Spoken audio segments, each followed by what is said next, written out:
Hello again, and welcome to Winning with the Wrangler at Dick Powell's Leadership Corner, brought to you by Earth, Wind, Fire, Water, Training and Development, where our passion is building leaders of today and tomorrow.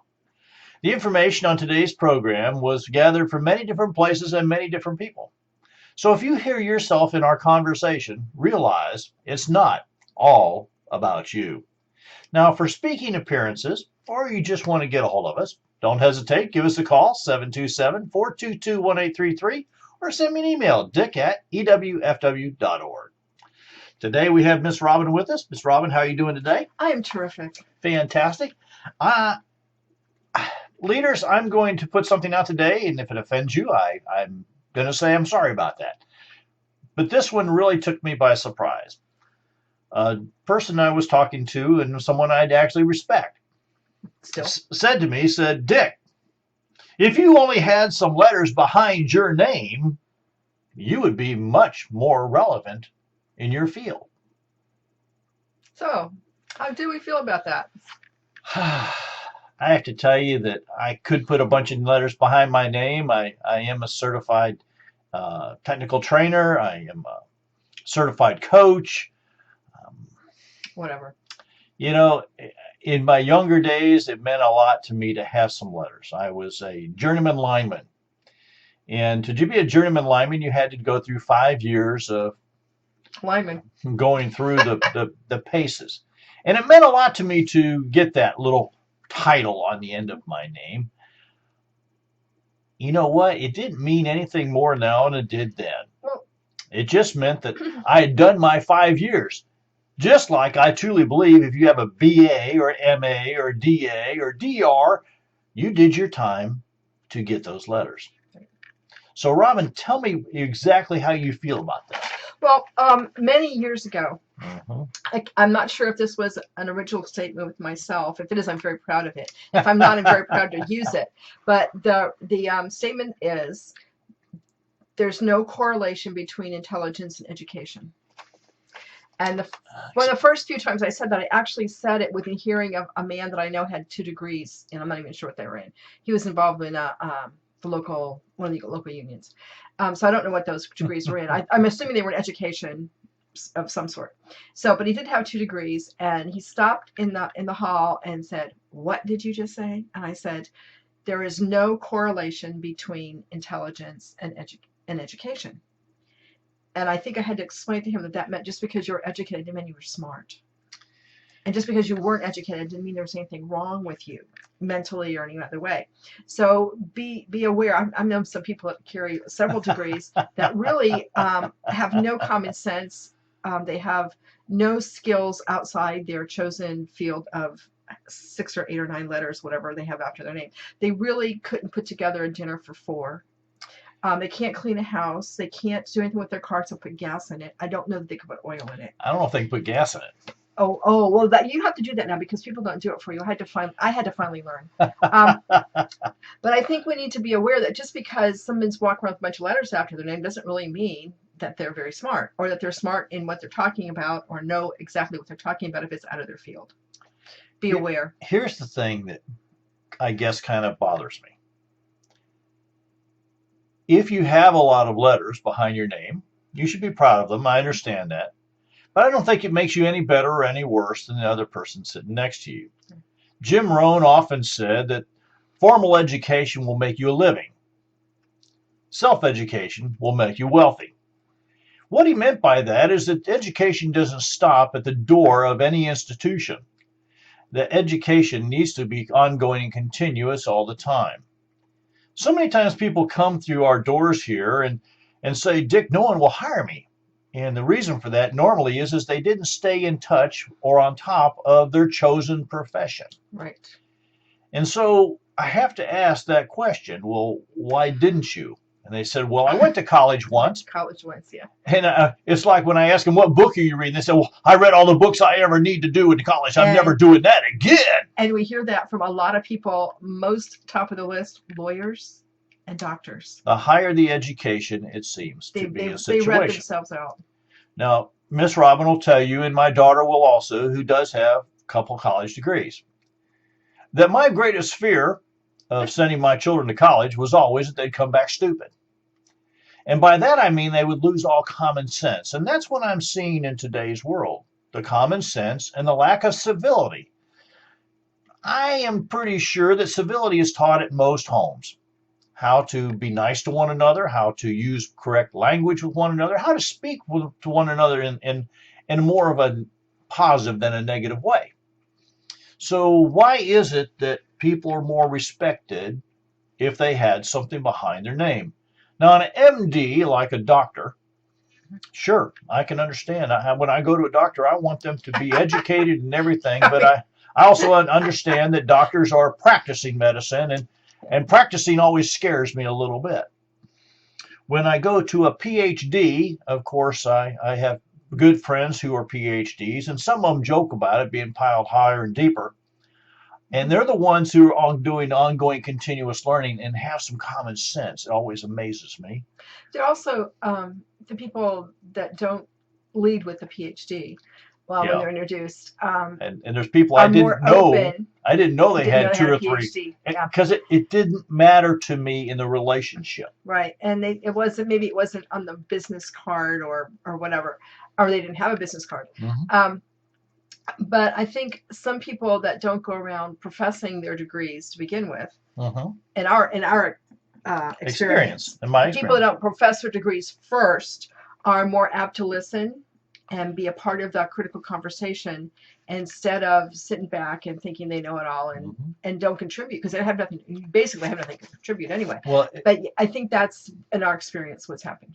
And it's always amazed me is I knew a young person who had an AA degree, and they said, "Well, gee, I don't tell anybody I have an AA degree because if you don't have a BA, well, then you're just lower than whale stuff." And I said to him, I said, "Well, you should be proud of your accomplishment. That's an accomplishment to get an AA degree. There's nothing to be, disgraceful about that." And he went on to really tell me that he felt that people would make him feel less than, so he just doesn't mention it. Right. I've met people who have BA degrees who also feel the same way. Well, I didn't go and get a master's degree, so I don't tell anybody about that. And then I meet the people who have a master's degree who say, I can't use it on my entrance form or on my, because now I'm smarter than what the person hiring me, and they don't hire me. Right. And our daughter honestly did not get a job on time.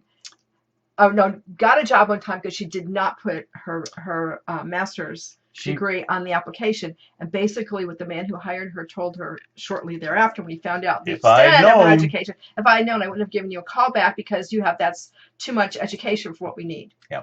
Remember some people that have those advanced degrees have them because when they finish college with a bachelor's, they couldn't get a job felt like they needed a master's. They went immediately back to college and got a master's, and some of them went ahead and did the same thing with the PhD. They have no work experience.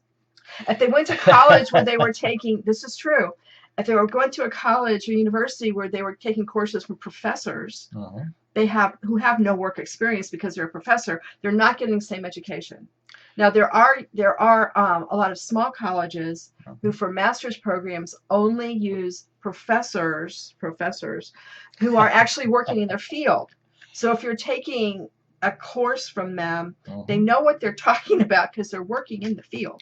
I once taught a course as an adjunct professor, and it was in business. I was asked to come and do this and tell people in the classroom and work with them about real business acumen. And so I made a mistake one afternoon, and because there were several professors who had multiple degrees at the back of the room, and I asked the question, this is a business class, how many of you professors have ever built a business from scratch? And there was no answers. There was absolutely zero hands raised. So I asked the people in the audience, how many of you have actually had a job? Well, no, actually a couple did raise their hands. I had a job. And because I'm not in the habit of asking more questions, as you know I am, I asked the question, had you been involved in some activity that led to some leadership opportunities or those kind of things, and you had a job? And those three people who actually raised their hands said they had a job, said they did, and the rest of them had not. Now, parents, I guess if you're a leadership parent, and I'm going to just say it, if your young person doesn't have a job, then they're not learning what it means to be in the real world. And that's the part that really brings it to bay when someone says to you, hey, Dick, if you only had some letters behind your name, boy, you'd be more relevant. Well, I do have letters behind my name. I just don't feel that I have to take and put them out there. I am a certified coach. I'm certified technical instructor. I've taught all around the country. Does that make me a better person than the person sitting next to me? Well, no, because she knows more than I do. What I was going to say was, it seems like people that are so impressed with, titles and letters, probably don't have a good foundation what those even really mean, just that they're impressed by titles and letters. Well, and they're probably not people that are going to help you in your business. So get away from them. It all goes back Don't let it go to your head. Badge earners and badge collectors. Mm-hmm. Now, by that I mean that some people do things to really learn, to really get in there and get the nitty gritty, badge earners. Yeah. And some people just want as many things as they can hang on their coattail, right, so that people think that they're smart. Mm-hmm. Well, I'm not saying they're not smart, but I once had a person tell me that you didn't have to be all that smart to get through college. You did have to be there and have the perseverance to finish. Now, when I asked him about that, I said, where were you in your college standings to be a doctor? And he laughed really, really loud. He says, whether I was first or I was last, I still got the degree, and I'm a doctor. Yeah. And we laughed about it a long time, and I've known him now for over 20 years because he's taking care of me. And he wasn't all that high up there on that ladder. The difference is, and the reason I still trust him, is because he's always going to seminars. He's always going back to school and taking another class. He's always doing something else with the other doctors. And he's doing seminars for his patients, so they can learn too and share experiences and knowledge and everything. I kind of trust that situation. It's a good thing. But it really took me by surprise today. If I just had more letters. So Rob and I have been talking. Do we redo my business card and put on there that, I've got a CTT, a CCA, an AB. Should I do all that stuff? I want you all to take and really give us a call and tell us, hey, Dick, redo your card or open your sentence with, this is Dick Powell, Leadership Corner, AA, BB, CC, DD, and F, F, F, F, F, F, F, F, F, F. And if so, give me a call. I'll do that if that's what everybody thinks I'm supposed to do. Right. I think we should segue this into the Christian world. And like Rob and I always do. We'll have a little segue here into the Christian world. And we've said before, we're Presbyterian, and what we hear is that Presbyterian as a denomination has more really educated clergy than any other denomination. Very educated. So we don't know. You don't always know whether your pastor has a basic theology degree, which is like a master's kind of thing, theology. Just a BA. Is it a BA? No, it's more than that. Well, it's more, but it's not an MDiv. It's not a. Yes, it's an MDiv. An MDiv. It's Master's in Divinity. I'm sorry, I should have thought about this. It's an MDiv, Master's in Divinity, which means they've gone to 4-year college and then they've gone to 3 years of seminary, and then if they do the other coursework and continue on their degrees, they have a PhD. Yes. And at one time in our church, we had out of 5 pastors, 3 MDivs, 2 PhDs. Yes. The 2 PhDs very rarely mentioned they actually had a PhD. And theirs came from one of the oldest Presbyterian churches in the world, both of them at different generations. So that was pretty impressive. But, they weren't impressed with it. They really didn't want to be around people who were impressed with it because it doesn't matter. It didn't matter to them. They were good old boys. They're both from the South. They had really good education. They had good hearts. They were good servants, all that good stuff. So now I'm a little wondering when we go to churches or meet other pastors at big meetings around here or whatever, the ones that start with I'm a PhD, I'm a doctor such and such. I'm doctor such and such. Well, you're a doctor of divinity. Which gives you no right to wear a stethoscope. But that's not part of the system.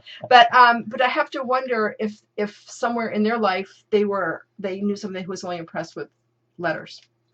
Well, I think this starts at an early age. The badge collecting and the badge earning, I believe, starts at an early age. And I believe it does come from the people you live with and you grow up with. There's no doubt about it. The people that influence you. You know, in scouting, I knew that boys who just got the 21 and they were happy with that. They got their Eagle, did their Eagle project. And then I knew the other ones who tried to get everyone in the book. Or at least branched out and got the extras that interested them. There was a kid who got all of them. I don't know that he learned anything more by just going after what's required to get the merit badge. Yeah. And again, in merit badges, you have choices. Do 4 out of 5 or 8 out of 16, something like that. So you can have some choices in taking easy ones or hard ones. Girl Scout merit badges are similar, just so you know.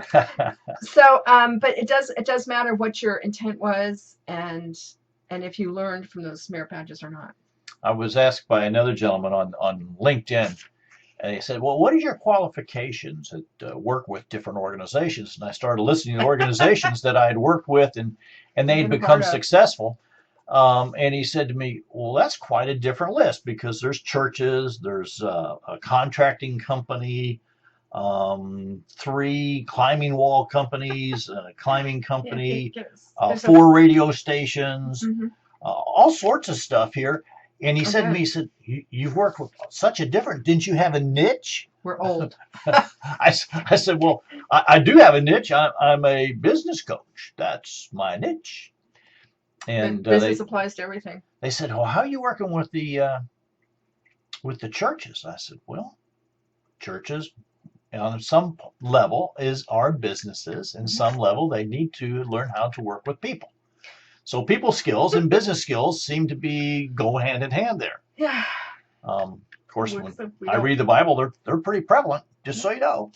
They're there, right there. So again, why would you ever say this to someone? If you find yourself, leaders, here's what I'm going to tell you. When I was doing the hiring, I hired for passionate, excitability, enthusiasm, because I believed anybody could learn what we were doing. Now, the people that hold you accountable or dismiss you because you don't have letters after your name, do they have letters after their names? Yes. Oh, a lot of them or a few? This person today had somebody I never knew them. Okay, so he wasn't bragging about it. He was just really trying to help me find a way to be in his world more relevant. Incredible. Okay. To some people he could talk to about what I can do for them. So, okay. So the people I believe that he was talking to would have required letters after your name. Right. And so, but I told him, I says, I can write them all down for you if you wish. He says, well, that'd be helpful. He said, I said, well, okay. So I did. And he said, well, what's CTT? I said, well, that's Certified Technical Trainer. And it was really rough to get. I had to write a thesis. That was a little bit of work. I had to videotape myself. You made a great movie. I had to do all these different things. It took almost 7 months to finish. It was a long time, and there was a lot to it.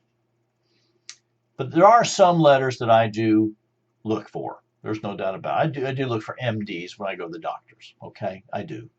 I do look for CFPs when I'm looking for a financial planner. This is we talked about this. Okay. This is important because CFPs have continuing CEs, so they're not just stagnant with what they learned when they went to school. They have to maintain and upkeep with the whatever if they're working with a major. And I know that I can ask them questions that make relevant information. Right, that gives us the right information. So don't think I'm against college, because I'm not. I've had people say, well, Dick, you don't like education, you don't like. That's not true. That's not true. There was a pastor who jumped all over me because he thought I didn't like education. That's not true.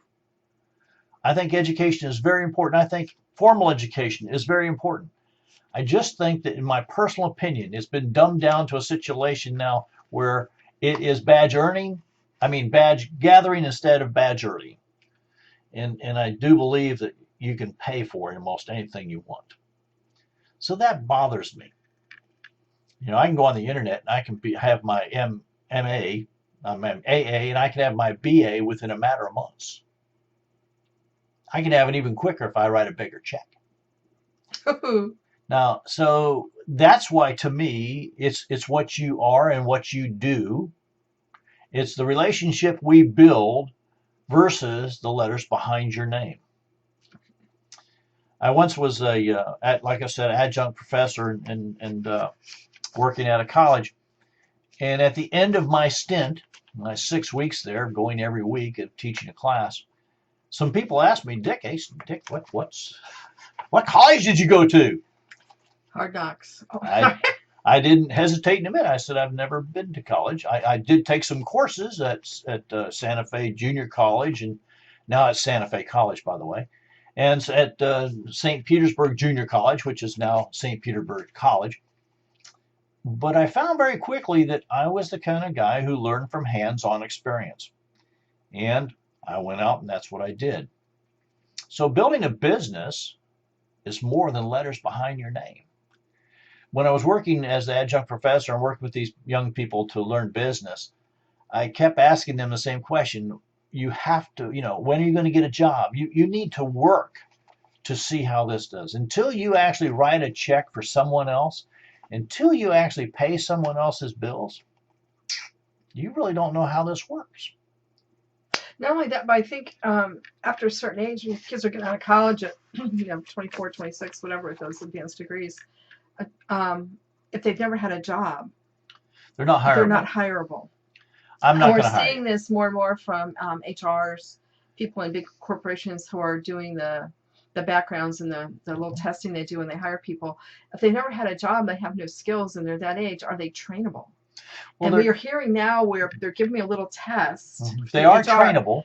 And to see if they're trainable or not. They're trainable if they want to be. They want to be. Yeah. And the ones who used to come in and say, well, I've got a degree, you need to hire me. I would say, well, why? Well, I've got a degree. I said, well, that's nice, and that $1.25 will get you a cup of coffee. But what does that mean? How can you help the organization? That was usually the question I asked. What will you bring to benefit? What are you bringing with you? What to help the organization? And there's other part of, if they've never had a job, they may not be someone who's capable at that point in their life of getting up and getting to work on time. Punctuality. Clean and dressed and sober, and their hair combed, shirt tucked in, kind of thing. If they have never had a job, you don't know that they can actually do that or not. I was just down at one of the building companies and talking to the manager there, and it was a time of the year when he needed some help. And I asked him, I said, well, is it that hard to find someone to come? It's a big construction company. I mean, you sell everything in the world here.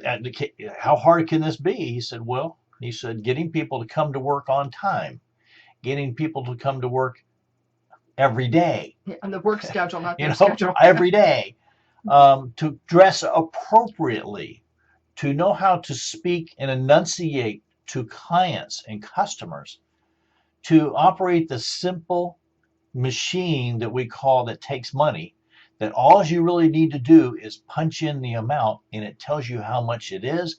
You punch in how much the person gives you and it tells you how much change to give. It's not like you have to figure it out. It's not like it's terribly hard. And he said most people now are using the credit cards to basically swipe and punch and they don't even have to figure anything. Mm-hmm. So when you think about this poor gentleman was having a tough time. So I sat with him and we talked about it for a long time. And he said, I have an HR department that hires people for me. I said, if you let someone like me hire for you that I'm not in HR, I can ask them questions that HR can't ask you. Oh, see how that works. And he said, so letters behind your name. I've known people have junior or senior or 4th, 5th, 6th, it bothers me greatly. What happened to us here? There we are. Keep your hands still. It bothers me greatly that we kind of put more emphasis on letters behind someone's name than we do on what they actually know, are capable of, and can do. What their contributions can be. So when I ask people, what are you bringing to the table? What are you bringing with you, and how are you going to help the organization? Those are huge questions. Relying on the letters on the behind your name, for me anyhow, mean absolutely nothing. No. I'll take you for who you are and what you're doing and what you have done. What do you think? I was remembering an incident Mm-hmm. where you were doing some workshops with a guy who's a retired college professor who had a lot of letters behind his name and a pretty big attitude and a pretty swelled head. Come to find out, and I think you did 2 or 3 lunch seminars with him. He was incapable of bringing anyone to the tables, literally. All the people that signed up for the workshop were people that we knew and came to see what we could help them with their business. One of the things we did at the end was play a game, like a television game. Okay, his game was Jeopardy, and I don't know if he never watched Jeopardy, if he didn't conceptual and get the concept that they give you the answer. And you ask the question. And you have to, the problem is to come up with a question. So we had to rewrite his whole game. He really did not conceptualize it well at all. But it was interesting that his attitude was, I have a PhD, I'm a retired college professor, and I know a lot of stuff. Dick is just some schlep off the street that knew nothing. And pretty much he screwed up a lot of stuff. He had no concept of, when he went in to get the price for the luncheons, he didn't think to ask about tax and tip. We almost lost our shirts on that one. Thankfully, the club we were at understood the situation and worked with us. They said, oh, but he couldn't. He's one that did all the end of it. He didn't understand money. He didn't understand how to put together an event. He didn't understand about the financial part of it and the responsibilities. If you didn't make your when you have 50 quotas, when you have 50 seats and your schlep guy is bringing in 40 seats of it. Yeah, and you're 10 seats you're 10 seats short. Yeah. And I said, well, didn't you invite anybody? I said, well, I don't know who to invite. I said, he only knew the people at the club. Okay, dude. Yeah.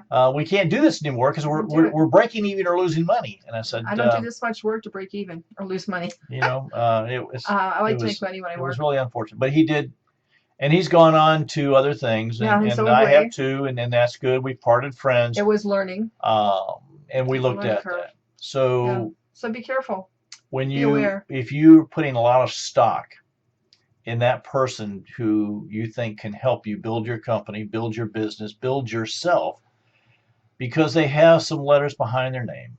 What Robin and I are trying to tell you is we're cautioning you. Take some time and do the research. Get prepared.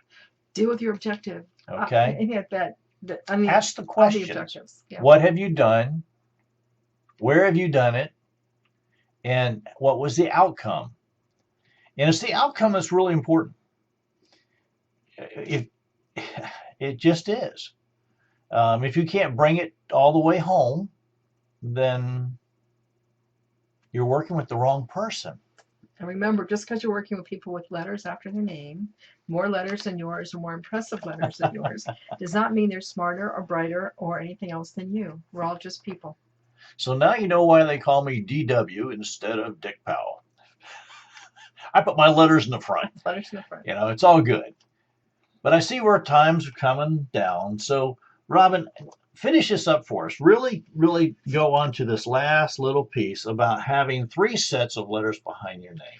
Oh, that was the other part. There used to be a limit to how many titles after your name you put on a business card. Mm-hmm. We're wondering if that's still true or not. So let us know what you think. Our knowledge is at this present time that it was 3. So 3 sets. If you think it's more than that, or you should be, just give us a call. So if you have 9 sets, please don't put them on your business card.